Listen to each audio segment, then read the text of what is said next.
Ladies and gentlemen, my humble greetings to all of you.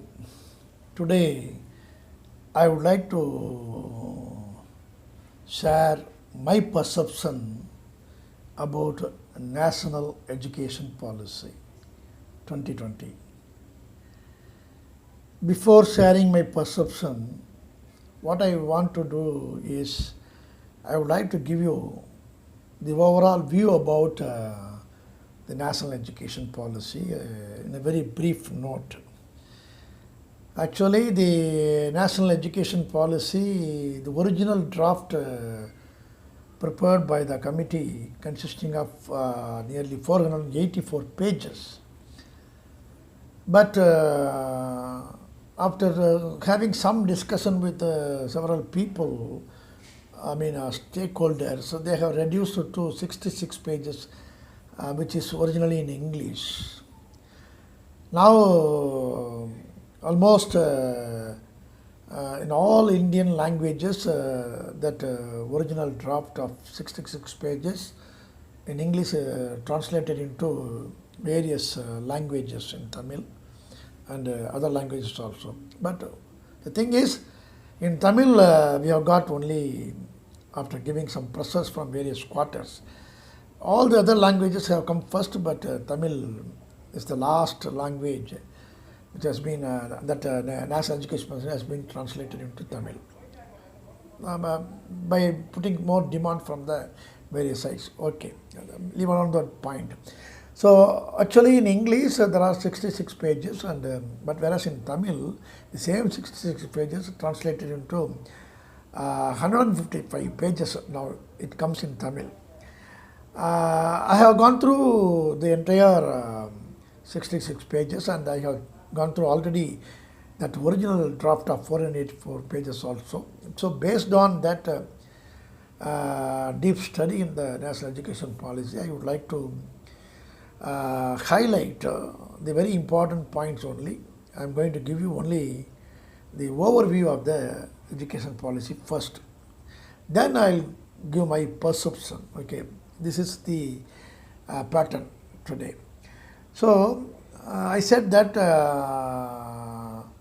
this national education policy, which has been framed by the committee formed by the Government of India. The committee was under the headship of Dr. K. Kasturi Rangan. As you all know, he was the former head of the ISRO, Indian Space Research Organization.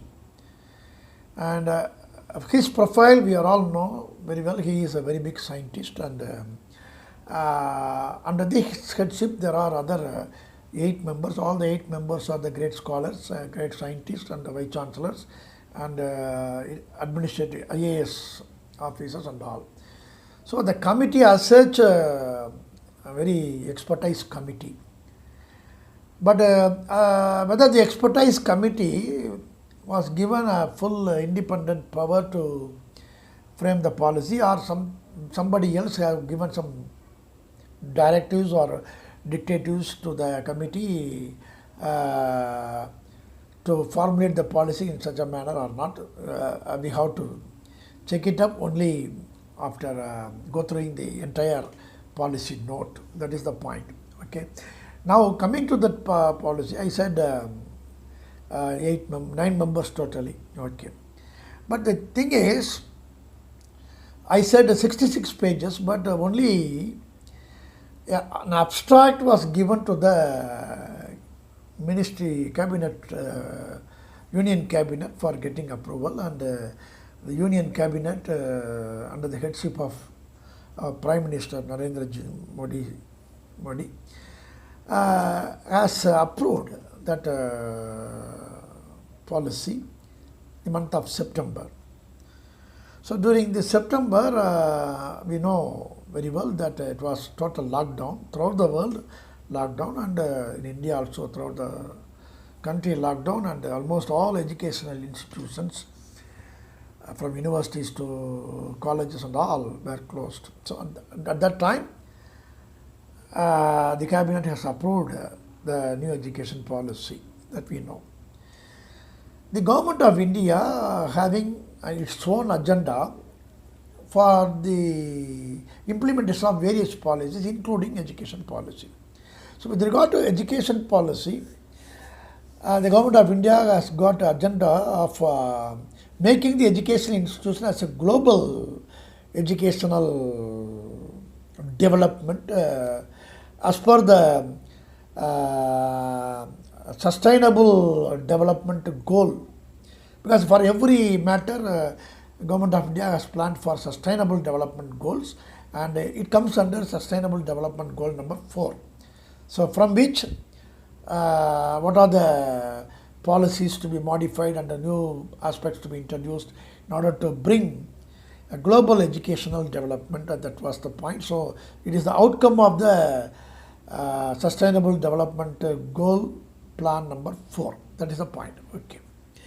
But the government of India was aiming at and is aiming at to achieve that development global level in 2030, not immediately, 2030. And the same government is aiming very highly through that policy that in 2040 the Indian educational system should be the topmost educational system at a world level. So that was the sustainable development goal with regard to education. Okay, so this is the point which was guided.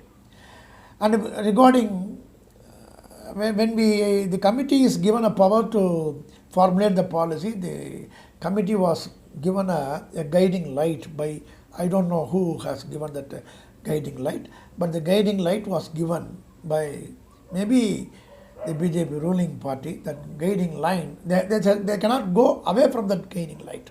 That guiding light says that the rich heritage of ancient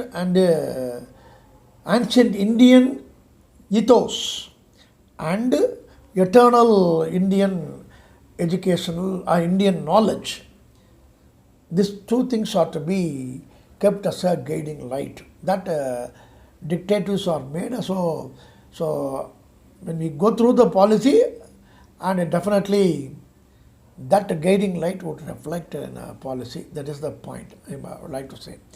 When we come to the vision of the government of India with regard to education system in India in future, what that vision of government of India is making India a global knowledge superpower. So throughout the world, India should be the global super knowledge power. That is the aim, and making every Indian to pride about being an Indian, and making every Indian to be pride about good citizen of the world. So this is the vision of the new education policy or national education policy, and that's what they have stated. Okay. Now coming to the policy which has been framed by the committee based on certain principles. They have sorted out certain principles. They have sorted out 5 principles only. The 5 principles are: first one, holistic development in education by promoting multidisciplinary approach and by promoting multilingualism. Multilingualism and multidisciplinary, this is the aim of the government to promote, and a holistic development of the education. So that holistic point, it seems to be some ambiguity, and I try to understand what is holistic. And holistic mean, there are 2 kinds of meaning: full, total development, that is also holistic, and holistic in the sense based on some scriptures and all, but still it is ambiguous. Instead of holistic development, it will have been stated as totality of development. Okay, that is the first principle. The second principle is the extensive use of technology. Extensive use of technology in pedagogy. I think that whether the national education policy would achieve that extensive use of technology in the pedagogy or not, already because of the pandemic situation, almost all the stakeholders have started to learn the technology, started to use of the technology throughout the world. So online webinars are conducted, online classes are conducted, teachers are well versed in using of the technology, and students are also well versed in using of the technology, and therefore with regard to extensive use of the technology in pedagogy, it is in the principle. Whether the policy gets success or not, before implementing the policy, now we have got success because of the pandemic situation. So we should all thank the pandemic situation for bringing that kind of skill to all the teachers and students to have a technology in their hands. And third one, in the principle stated that respecting education is a concurrent subject, is respecting. That's what the policy itself they have stated. Because you know very well there are three kinds of lists in the Constitution of India. One is the central list, so where only the central government can take any decision. Another one is the state list. Only the state government can take decision, and the central government cannot intervene. The subjects which are coming under the concurrent list, both have to come and sit together and decide about.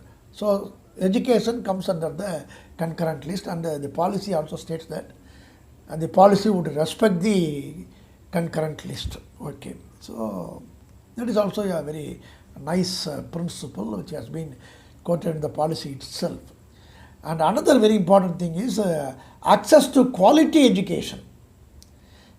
Previously, the access to quality education was available to all the people, fundamental rights of the people. It has been stated in the previous policies. But now, the access to quality education must be considered as a basic right of every child.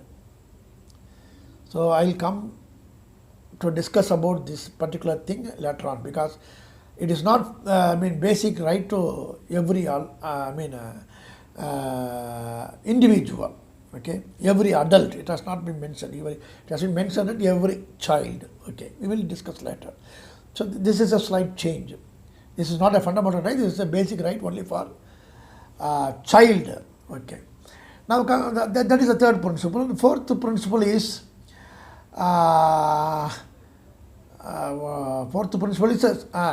substantial investment. Substantial investment of fifth principle in strong public education. What do you mean by strong public education system? So it is talking about the government institutions and the institutions which are run with the help of the government fund, that is public funded institutions. But one word has been added: strong public education institutions or education system. Substantial investment. The substantial investment is a major portion of the revenue or major portion of the grant, fund earmarked for the education from the GDP will go to strong public funding institutions. So what about the weak funding institutions? That will be a question. Okay. So only to the strong.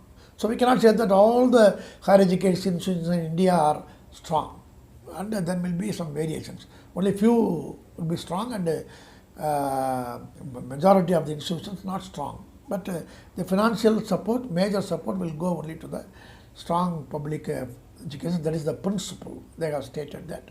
And apart from that, the need of the higher education for other people must be met out only through by way of giving encouragement to the private participation and the community participation that has been mentioned. So these are the 5 principles. So these 5 principles, on that base, the policy framework has been prepared. Okay. Coming to the school education, I am not going to talk much about the school education because I am very particular about focusing only on the higher education. So coming to the school education, there are only 4 stages, 4 categories. One is the foundation category, and another one is the preparatory category, and the third category is a middle category, and the fourth one is the secondary category. There is no higher secondary which is existing now. Okay. So these are the 4 categories. In the 4 categories, one thing is given a guarantee by the policy that early childhood care education would be guaranteed. I mean, that means that the foundation category is guaranteed, free education to all, and all the children will be taken care of. Those who are pursuing education from the age of 3 to 8 years. So 3 to 6, child education, and from 6 to 8, first standard and second standard, they can finish. After that, they can go to the third standard. So third standard to fifth standard, that is one category, that is called middle education. In third to fifth standard, there will be an examination only in the fifth standard. Those who are passing out in the fifth standard, they can go to the next stage of middle to, not middle, preparatory stage to middle stage. Okay. So second one is the preparatory stage, and third one is the middle stage. Middle stage is about 6th standard to 8th standard. Those who are clearing the preparatory stage can only go to the middle stage, and then in the middle stage there will be an examination and the 8th standard, and those who are clearing the 8th standard, they can go, or they can move to next stage called secondary education, and that is from 9th standard to 12th standard. So in between 9th to 12th standard, at any time there is no rigidity, that there is a flexibility in exit and entry. Students can exit and can enter at any time, but if the education is incompleted, and they cannot go to the next stage. So 12th standard they have to clear. If they clear, they can go to higher studies in the colleges and universities. Okay, this is the school education pattern, but I don't want to go deep into that school education policy further. Okay. Now coming to higher education. So while framing the policy for the higher education, they actually highlight what are the problems existing at that point of time in the higher educational institutions. They stated those challenges, those problems which are faced. So what is the first problem? They have said that nearly 10 problems, and the policy is all about seeking the solutions to those problems. Therefore, we must understand what are the problems they have highlighted in the policy itself. They have highlighted that first policy is a severely fragmented educational system. So the present educational system is severely fragmented. Severely fragmented in the sense, lot of institutions, lot of universities, and a lot of colleges, a lot of standalone institutions, they are all offering higher education institutions. This is one of the very greatest challenge or problem, and that's what the policy says. So such a number of fragmented institutions won't help us. So that is the point they have highlighted. Then the second problem what they have highlighted is very less emphasis on cognitive skill. Cognitive skill, we know that that skill will be acquired only by way of training, not by way of getting education. I mean, innovative thinking, creative thinking, and critical thinking, and thought processing, and innovative thinking. These are all special skills could be acquired only by way of training or vocational education. But the present education system give less emphasis on cognitive skill, and it has to be removed. That is what it is a problem they have cited. And our disciplines now in the colleges and universities, there is a rigid separation of disciplines. What is the rigid separation of disciplines? Take into account of languages, Tamil literature, English literature, humanities, sciences, arts group, commerce, and mathematics, and other subjects, engineering and other subjects. Here, the present system is keeping a rigidity in the separation of disciplines. Commerce students cannot study English literature, and commerce students cannot study Tamil literature, and science students cannot study about literature. So in that way, there is a rigidity, and the rigidity is found to be a problem according to the committee members. So they have highlighted that this is a problem persisting in the present education system. And another problem they have ascertained that in remote areas, in backward areas, there is a very limited access of students, those who are going for education. That too, the students are taught by the local languages. That was being stated. So limited access. So that is the challenge, that is the problem, because institutions are established, but access are not available to all. And in that backward areas categories, access should be given more those who are teaching in the local languages, that has been stated, which is a problem persisting now. And the autonomy what is enjoyed by the teachers and the institutions, which is very, very limited. That is another problem. Limited autonomy to faculty and limited autonomy to institutions. Autonomy, the autonomous colleges are enjoying few autonomies, few freedoms, whereas non-autonomous colleges are not enjoying those freedoms. But the thing is, for generally, there is a limited autonomy to universities and colleges and institutions. That has been highlighted even to the teachers. That has been highlighted as a problem. And another problem, they have identified that the inadequate mechanism for merit-based recruitment of the teachers and merit-based promotion of the teachers and progression of the faculty, not based on merit actually, and very particularly the inadequate mechanism of merit-based selection of the institutional leaders. So they have identified everywhere, even the institutional leader was not selected as on merit basis. That is a problem they have highlighted. And they have also highlighted that lesser emphasis on research and lack of competitive peer review, peer team review for releasing the research funds. They have stated that. So lesser emphasis on research.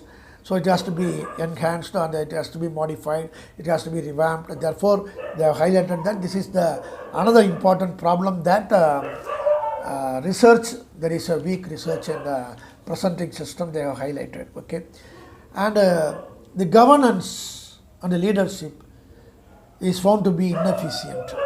That is what the policy says.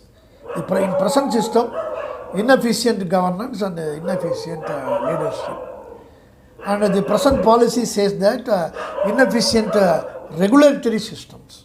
So all the educational institutions are now regulated by, central universities are regulated by the central government, and the state universities are regulated by the state governments, and the colleges are regulated by the university grant commissions and the universities and all. So this regulatory system is totally inefficient. That is the committee observation, and they have highlighted that this is another problem in Indian educational system. And a very important thing is, there is a large number of affiliating universities in India, which is resulting in low standard of education. So they have identified that the standard of education has decreased only because of the large number of affiliating universities. That has been given as one of the problem. Whether we agree with all those things or not, that is matter. But as such in the policy, these 10 problems have been highlighted. Okay, and the committee members are trying to find out the solutions for all those problems through the policy. That then, if the policy is implemented, all those problems could be solved. In that way, the committee has recommended, given a policy note. Okay. So they have given many aspects, and we will not go through into that aspect totally, but I take only few as points of solutions what they have suggested. And they have suggested that because severe fragmentation, that has to be dropped. Therefore, for that purpose, large multidisciplinary universities to be established.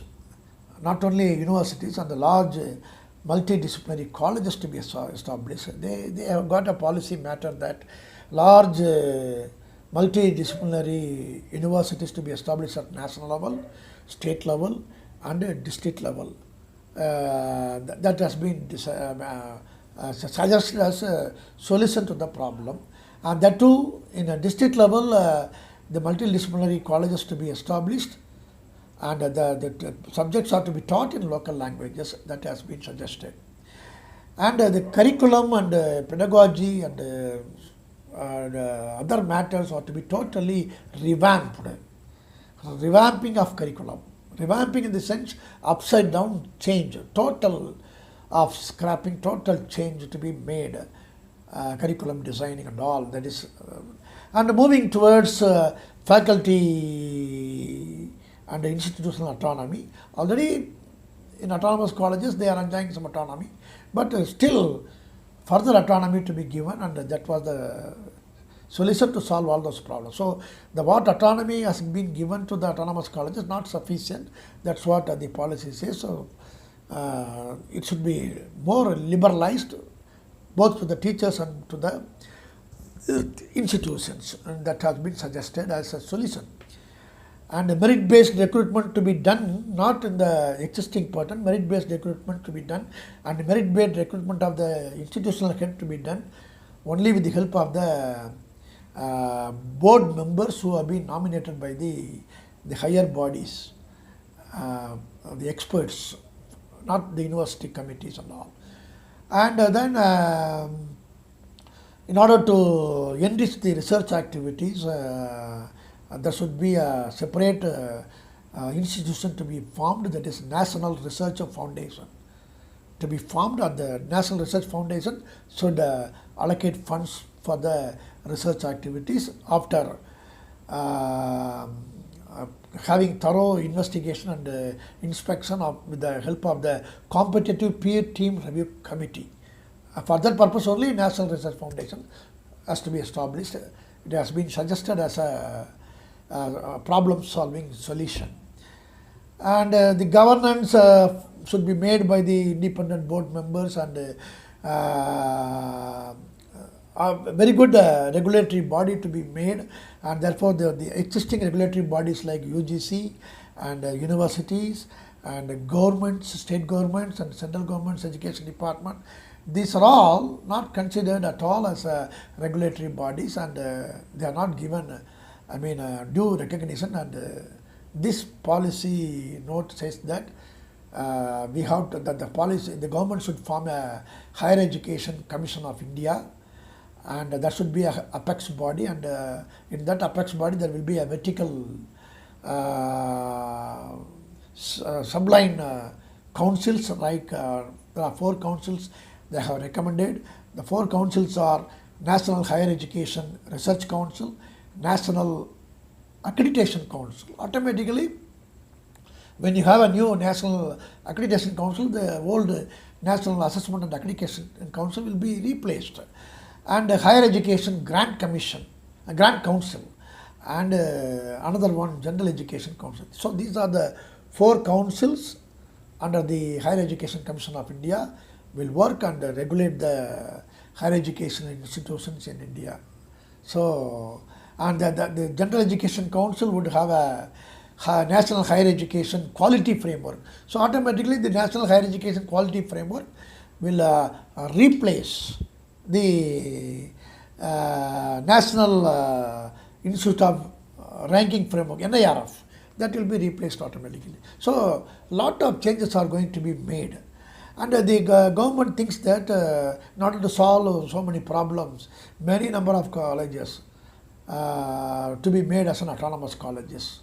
And all the colleges should be asked to apply for autonomous status and motivated to apply for autonomous status to be granted. And already autonomous colleges, those who are autonomous colleges, they may be given university status. In that way, the government has decided to solve the existing problem. And in order to increase the access of education to all, the public education system should be encouraged, and at the same time, private education, encouraging the private universities and encouraging the online education and encouraging the open distance learning. So almost all higher education institutions should conduct, apart from the regular mode of teaching, they have to conduct online education courses and open distance learning program, so that all the students, those who are not got chance to admitted in the regular pattern, they can pursue. So that is what is known as increasing the access, not accommodating them within the campus with all others. So keeping some people in the other mode of conducting the colleges online education and open distance learning. This is the one of the point suggested as a problem solving solution. And a very important thing is, they have decided, the policy says that pacing out of the affiliated colleges over the period of 15 years, now 2021. In 2036, there should not be any affiliated colleges. All the affiliated colleges should be closed, and either they should move to autonomous colleges or to move to universities, and there won't be any affiliated colleges in the 2036. That is their point, because when it is implemented in 2021, automatically in 2036 we cannot see any affiliated colleges in India as per the policy. Okay. And many merger activities may be taken within the campus, and outside the campus, colleges may be merged, one college may be merged with other colleges, courses may be merged, departments may be merged, and for the purpose of creating multidisciplinary approach. So the merger will take place, will have to necessarily take place. And they say that university means, worldwide the university means it is a multidisciplinary university. Whereas in India, the present complex nomenclature of the universities are not found to be good, therefore they are to be replaced. That nomenclature should be removed. So what they say that the deemed universities to be scrapped, no more deemed universities. And what they say that no more affiliating universities. When there are no affiliating colleges, what is the necessity of keeping affiliating universities? So affiliating universities, no. And unitary universities, no unitary universities. And no central universities. And all the universities should be scrapped and should be replaced by only one name called university. And that too, new recognition to be obtained. For that purpose, certain enactments to be passed in the parliament with the help of the state governments. Whether the state governments will help for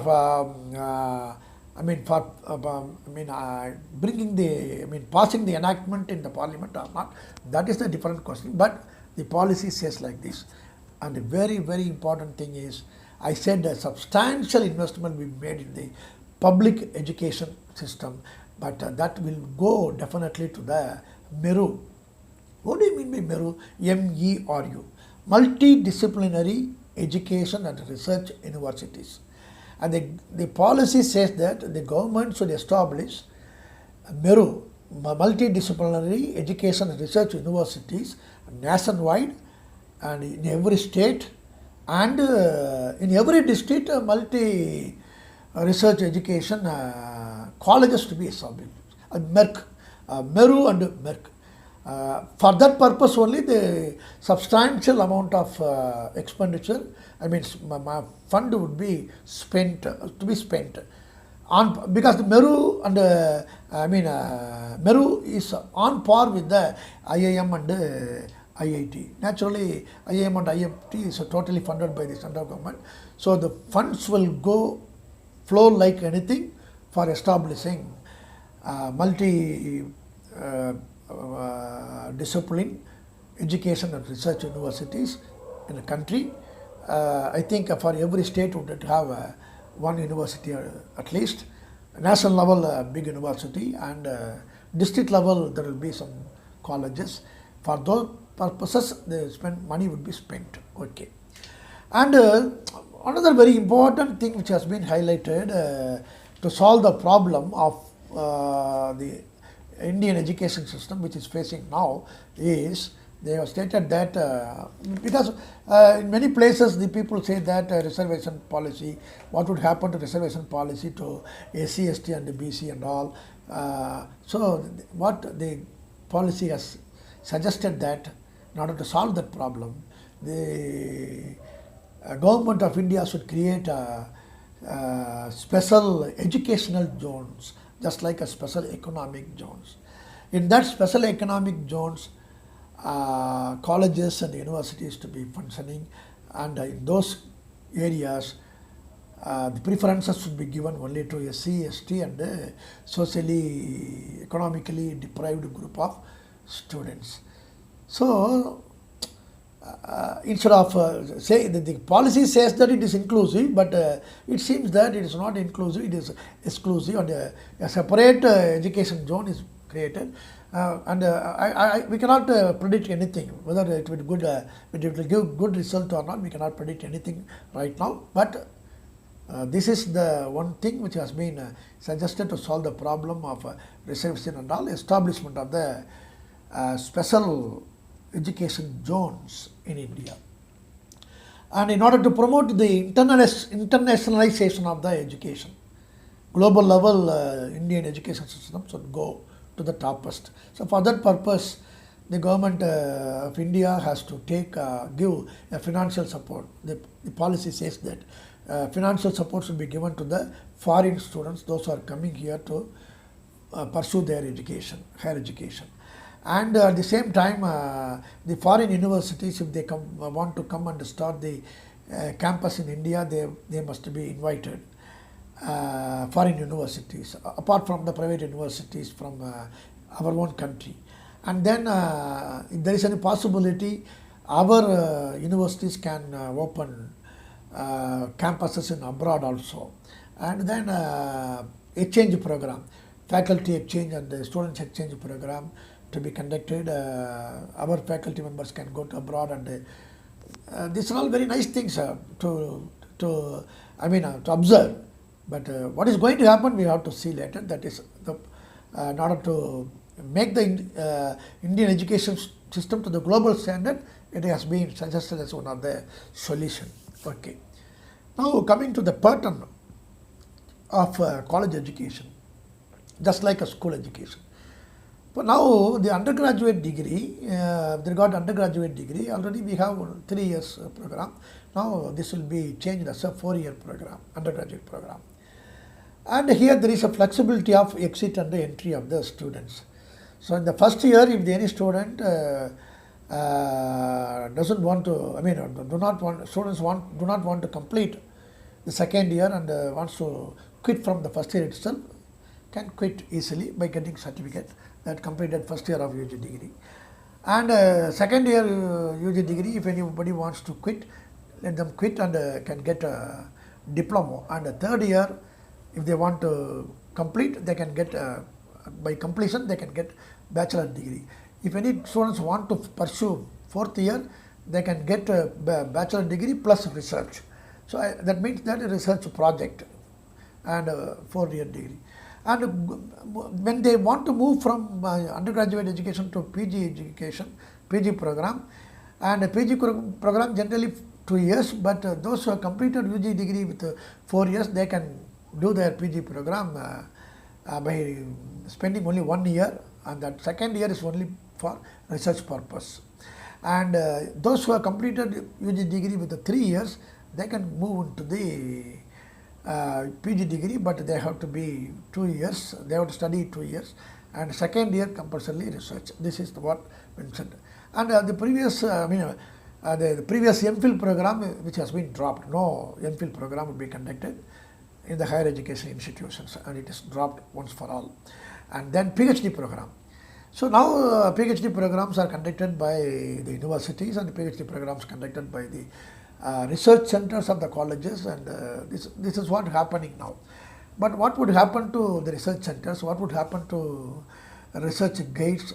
The policy is silent about these matters, and only when it is implemented, we will be coming to know what would be the case of the PhD. But one paragraph has been clearly stating that the PhD programs would be conducted very effectively only in the Meru and Merck.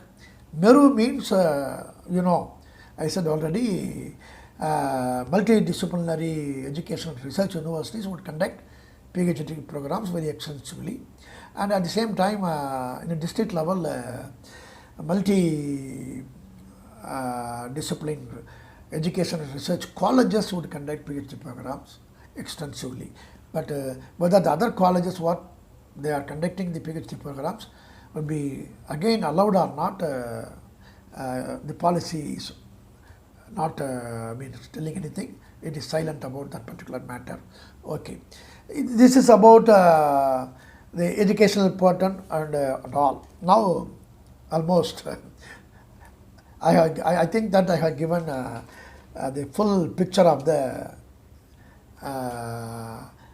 higher educational system in the national education policy in a very brief note I have given.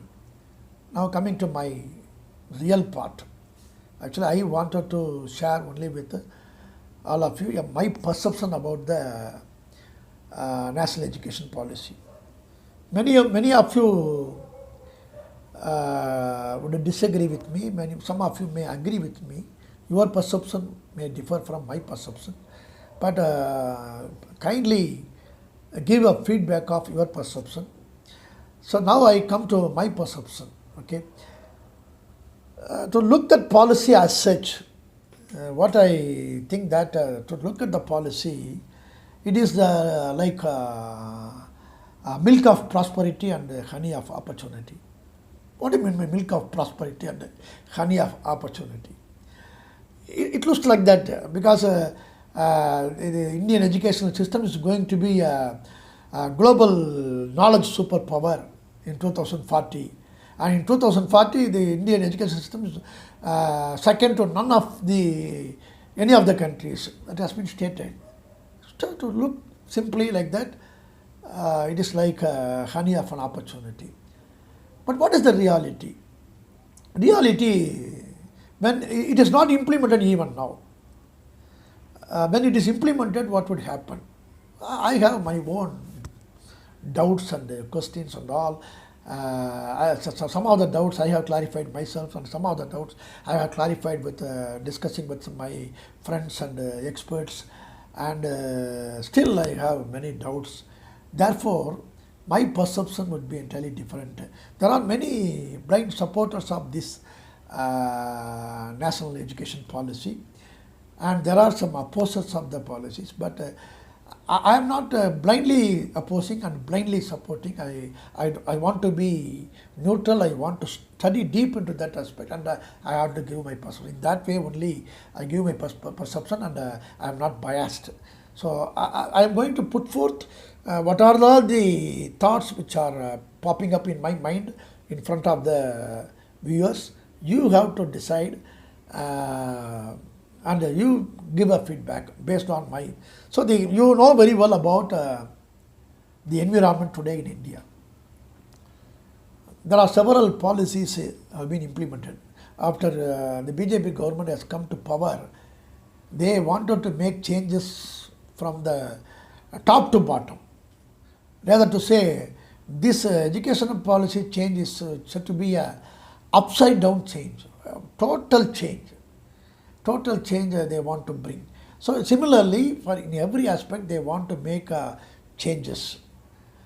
And when they want to make changes, they are framing policies for various things. And what is happening, the other policies, implementations and all, you know very well, the environment is totally, it's a VUCA environment. VUCA means one is V, volatility, and U is uncertainty, and C is complexity, and A is ambiguity. This is prevailing in every policy, in implementation of every policy. When the government is trying to implement any policy with regard to agriculture, any policy with regard to industry, any policy with regard to IT sector, whatever it may be, a lot of volatilities, lot of complexities, and it is going on. But the government is not taken care of. They want to show their power, and our Prime Minister wants to show that he is the superpower in the world. In that way, he is acting like anything, and he is not ready to hear the advices of the experts.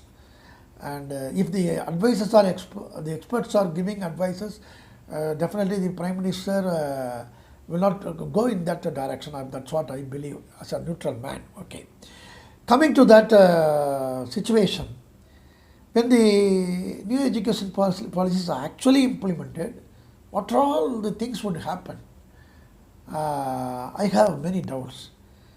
I would like to ask, I asked many people, those who are supporting the national education policy, and I didn't get any answer from them. Why, when the national education policy is a good policy, why the government has not taken any effort to put that policy in front of the parliament for discussion? That's the question I asked. Because any policy note is to be introduced or implemented will be discussed. If it is a state policy, it will be discussed in the state legislative assembly. If it is a national policy, it will be discussed in the parliament. Why it has not happened?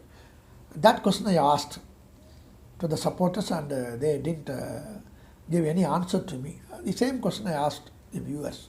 Why? What is the secret? Why the government of India keep it as a secret document and a policy? What is the necessity? This question arises, it creates many doubts to me. If it is a good policy, there is no necessity of keeping secrecy. Prime Minister himself can open that this is through which we are going to take a very good uplift in the educational sector in that way, but it is not done. Why? That is the question. A second one, there are many stakeholders in the country. There are many education, scholars are there in the field of education. And there are many scientists are there. There are many stakeholders, many vice chancellors, universities, teachers and government. Why the suggestions and recommendations have not been obtained before framing the policy? After framing the policy, draft policy is given for getting opinions, but all opinions have not taken care of. Only thing is, for 484 pages have been reduced to 66 pages, and from Tamilnadu there was a very high voice against the inclusion of Hindi. Therefore, it has been dropped, and it has not been mentioned in that policy. So, what about suggestions of the experts? That is not taken care of. Why it is not thoroughly discussed with those people? When you are making upside down change, definitely the government of India would have taken the opinions and suggestions of the stakeholders. It is not taken care of. Why? That is the second point I would like to raise here. Why the cabinet of Union Cabinet has approved this national education policy very hurriedly when the entire country is in the lockdown. and all the colleges and universities were closed. Why? Why hurriedly the cabinet has approved? I have my own doubt that if the colleges are running, if the policy is approved by the government, there will be some unrest in the colleges and the universities by the teachers and the stakeholders and the students. So in order to avoid that unrest, this would have been happened. That's my doubt, and it has to be. You should also think over this particular point. Why hurriedly that approval is given by the cabinet in the month of September when the entire country was locked down?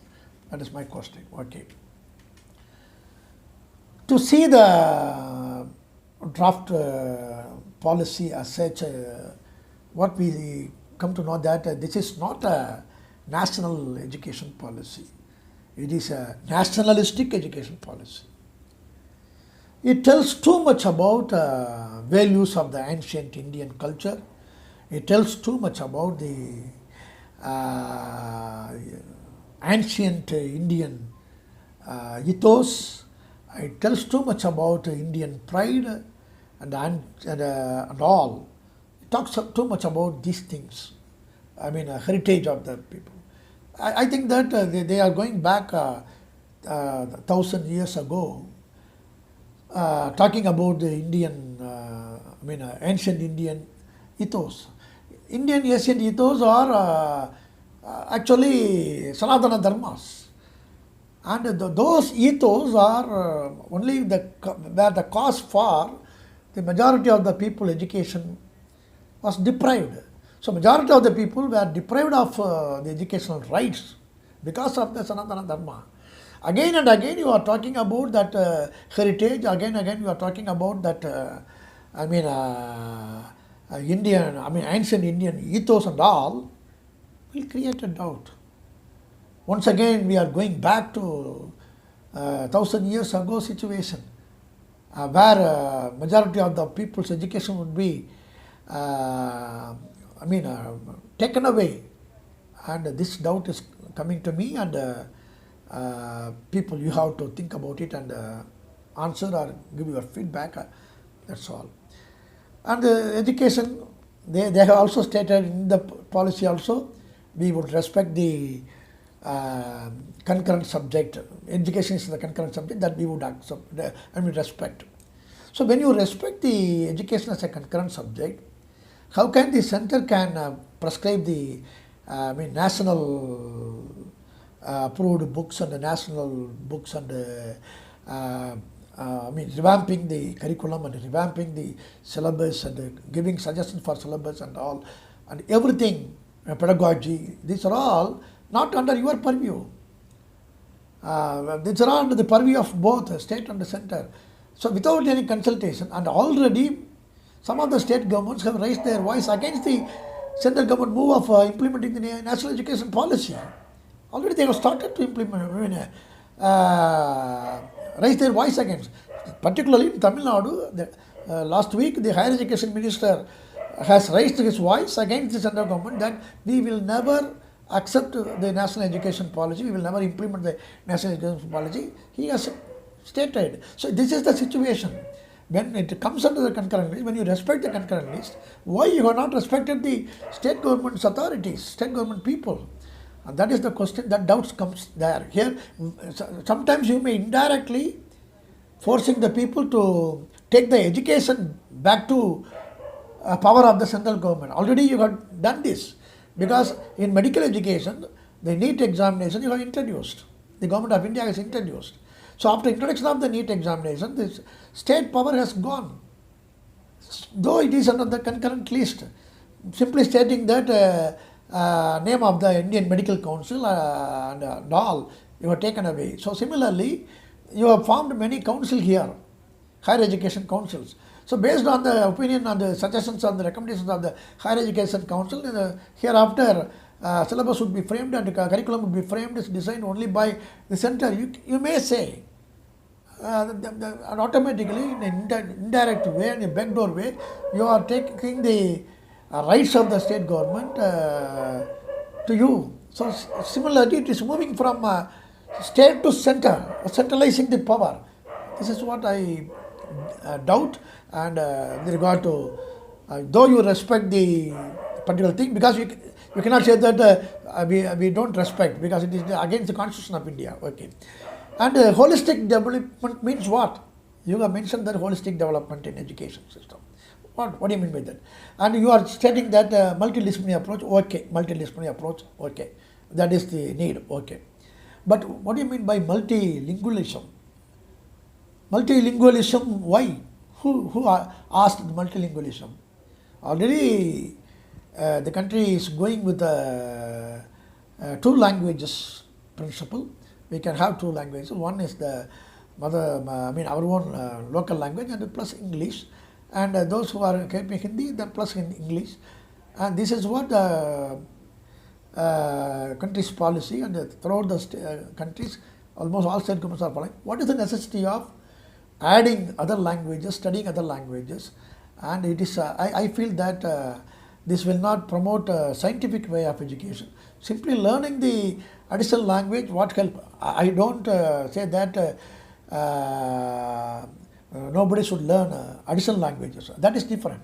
You can learn any kind of language, but it should not be made as compulsory for the students, those who are studying. It should not be made compulsory. If you make it compulsory, and doubt would arise whether you want to introduce Sanskrit to be also studied by the students all over the country. That doubt comes, and maybe, and it may be the hidden agenda of the government of India, and we have to be very careful on that. Why multilingualism? Okay, and coming to the access quality education, and it has been mentioned that it is a basic right of the child. So they are going to take care of only up to second standard of the students. After that, the policy has not recommended that the government should take care of all the other students also as a matter of right to get education, and it is totally deprived. So this is a difference between the previous education policy and the current education policy. Only up to the age of 8, students can have a free education, and definitely this will create a problem. And many students cannot even complete their preparatory education level or middle level education, and there will be many number of dropouts. I am sure about that. And then substantial investment in public education and privatization, and Meru. The Meru would be treated as on par with IIM and IIP. So this is simply privatization of the education. Meru is a public funding education where the government's funds will be floated. When the government funds totally floated to developing the new university called Meru, automatically the other universities and other colleges will be not getting sufficient funds or not getting funds at all. And private universities and foreign universities will be flourishing by getting admission and all. And what happens here? That would happen. That is cost socialization and profit privatization would happen. So the cost socialization means the cost will be socialized. The expenditure will be socialized. The expenditure will be put under the heads of all the people, common people, everybody would have to share. But the profit will not be available to the government, or profit will not be taken back by the people, and it will go to private. So this is the hidden point there. So for that purpose only, there is a substantial investment in the strong public education institution and developing the private universities and foreign universities. Okay. Now my question is, now you are the policy states that a national ranking framework to be established. Okay. Why the national ranking framework is established and granting to the research activities separately, when already there is a university grant commission, when already you have a separate council? Even in the new national education policy, you have suggested that there will be a national Higher Education Grant Council. So when that council, what is the need of National Research Foundation? So it means that it is very, very toughest job for the institution to get any research grant from the National Research Foundation, and so many funds would be, government would give more funds to the foundation, but foundation will restrict by releasing the grant to the colleges after verifying, after scrutinizing, and peer team inspection and all. So it will be a very toughest job to the weak institutions to get grant from NRF. That is going to happen. And the NRF is silent about the funds and grants to libraries in colleges and universities. Why? Why library is neglected? There is no word with regard to development of the libraries in the universities and colleges. How the fund would be given? No. Maybe the reason may be the students have to refer and teachers have to refer only e-journals and e-books and online journals and online mode of referring the books. Maybe because of the technology. But only a small amount would be sanctioned to schools for developing the library. So if it is a case, whether the library would be existing or not in the colleges and universities, and what would happen to the librarian positions, that is also a question. When the National Research Foundation is silent about the grant for library, and this question comes to me naturally, and for your thinking I am sharing this point. And blaming the regulatory systems. Already everything is going very smoothly. Now you are saying that inefficient regulatory system. Inefficient regulatory system in the sense you are blaming the UGC, you are blaming the Directorate of College Education, you are blaming the universities which are established as per the law by the state government, as per the law by central government. If you blame all the regulatory systems are ineffective, and what we are going to do? This it will be definitely be poking the nose in the administration of the educational purview of the state purview, and you have to take back the power of the state, and you have to enjoy the full power with the central government. This is against the Constitution of India. So already we are facing so many problems, and this is not to be allowed. That's what I think. Okay. When the state governments do not cooperate with the attitude of the central government, what would happen? Whether the central government can implement the national education policy. The other policies are different, but coming to the education, this is in the concurrent list. How the central government would get success? Why hurriedly, without taking care of the advices, the central government is trying to implement? What they are going to gain? Still, they have planned for 20 years plan. Are you going to rule the government for 20 years again? And what would happen if the next government comes? These are all the questions naturally arising when we go through the threatening, challenging aspects. So, is it possible to abolish the universities? Because the nomenclature to be removed, and you want to have only universities. You don't want to have central university. You don't want to have state universities. You don't want to have affiliated universities. You don't want to have unitary universities. So, what would happen to those university status, and where the affiliated colleges would go? What kind of confusions would be prevailing?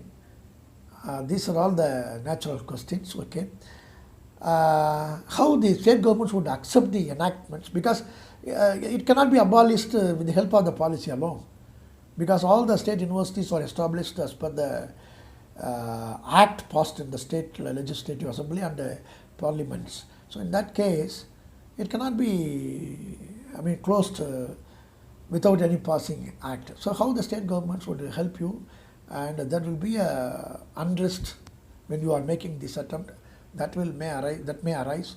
Okay, but the educational system as such, it claims that it is a inclusive education system.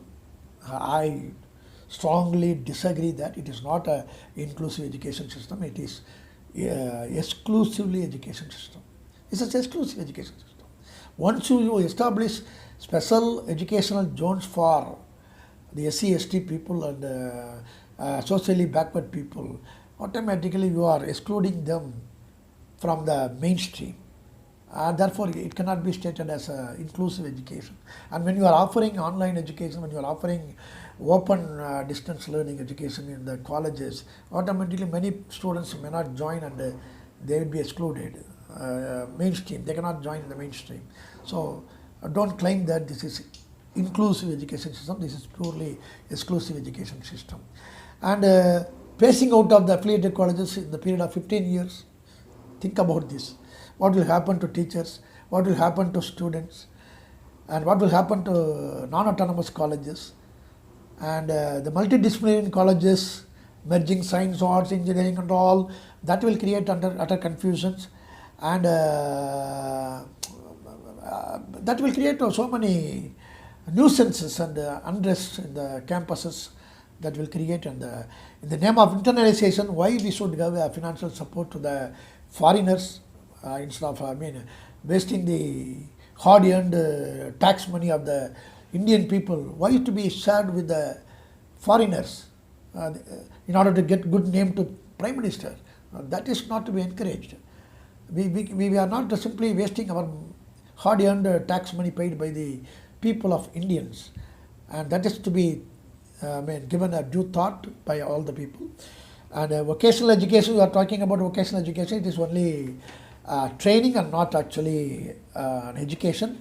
And that is a welcome decision, but at the same time, how you are going to conduct the vocational education to people. This is only a training, and it cannot be. When you are given training, the people will earn money. There won't be any expenditure at all. So that is also to be taken into account. And the very dangerous thing is, and you are promoting flexible exit and entry of the students in the educational system. This will create utter confusion. There will be dropouts, and there will be re-entry again and again. What the institution will do, how to administer the re-entry and the dropouts every year, many number of students, large number of students, and that will create complexity, that will create volatility, and definitely we cannot get any good solution for that. Many will go with incomplete education. Sure, I am sure about that. Many will go with incomplete education. And what happened to educational loan? The educational loan will be sanctioned only for completion of degree program, and scholarships will be sanctioned only for the whole UG program. How the students would get scholarship if within a 1 year you can skip and get a certificate? And so this will create a very great hardship to our students, and it cannot be accepted. And so out of my own experience, I am fully aware that there are a lot of policies which have been framed in our country. There is actually a gap between a policy and a practice. Policy is one thing and the practice is another thing. The policy, even now the national education policy is policy as such. Still it is not implemented. Once the policy is started to implemented in 2021, it will become a practice. And already the other policies, industrial policies, financial policies, economic policies, agricultural policies, those policies framed in our country and implemented, and there is no 100% match between policy and practice. We cannot implement the policy strictly. There will be a gap. It is happening and it is acceptable also. It varies depending upon the administrators, varies depending upon the government, and it varies. Sometimes the policy would be one thing and the practice will be a different thing.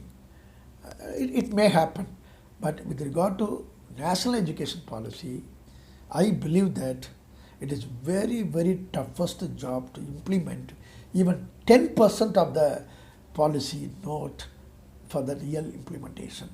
That's what going to happen. There will be a wide gap between the policy and the practice. If it is not given back. If it is not withdrawn, if the government is very adamant to implement the policy strictly, that's what would happen. What I suggest. Many of you may not like this, but I am telling the truth. What is going to happen? That is going to happen. There will be a wide gap between the policy and the implementation if the government is adamant. If our government is making several changes and bringing back the same the previous educational policy, slight changes, then it will be okay. So let us hope for good. I believe that in the next 20 years, definitely there will be lot of problems, challenges to the higher educational institutions, and higher education institutions are going to face many kind of confusions, many kind of distractions, and many kind of unrest, definitely. And this is my perception. This is Markkandeyan signing out.